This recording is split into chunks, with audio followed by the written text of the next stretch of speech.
Welcome to Osiris, the first mummy.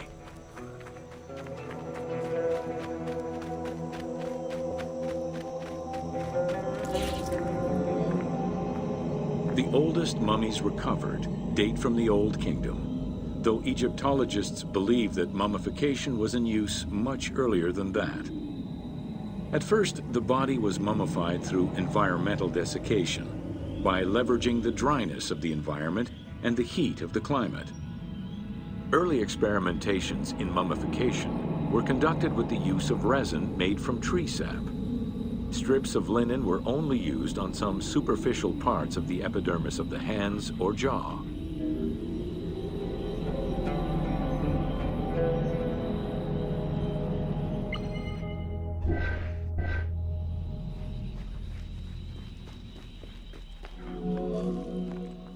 Ideologically, the will to preserve the body is not explained in any way until 3600 BCE.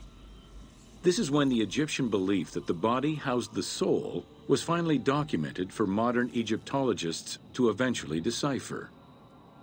It was not until the arrival of the myth of Osiris in the Egyptian religion around the 5th dynasty that mummification was thoroughly conceptualized. The practice was thereafter grounded in both a mythological and ideological point of view.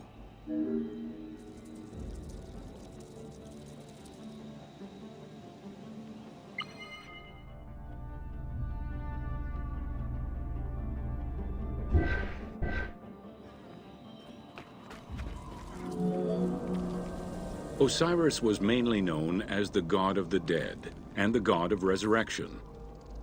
The most well-known Genesis myth concerning Osiris is that of his dismemberment.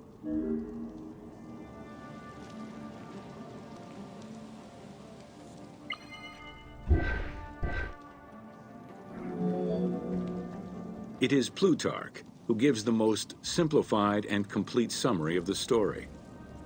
Within Egyptian mythology, Osiris represented the first king to rule Egypt. Jealous of his power, his brother Seth attempted to usurp his throne. After several unsuccessful attempts, Seth succeeded in killing his brother by dismembering him and scattering the pieces of his body all over Egypt. Isis, the great of magic, traveled all over Egypt in search of the pieces of her husband's body. After a long search, she recovered all the pieces save for his manhood, as it was eaten by a fish.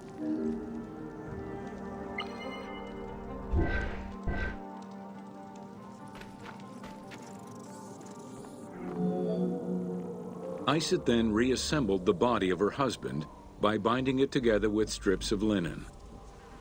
Aided by her sister Nephthys, another powerful magician, they gave Osiris the breath of life. This not only brought him back from the dead, but also allowed him to recover his virility long enough to impregnate Isis, thus ensuring his succession before, once more, dying. Thus Horus was born.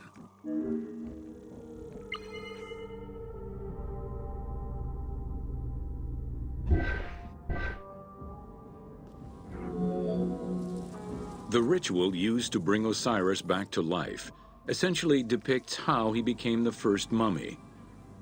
It is why, on the sarcophagi of kings, we often find Isis and Nephthys represented as the magicians who restore life to the deceased.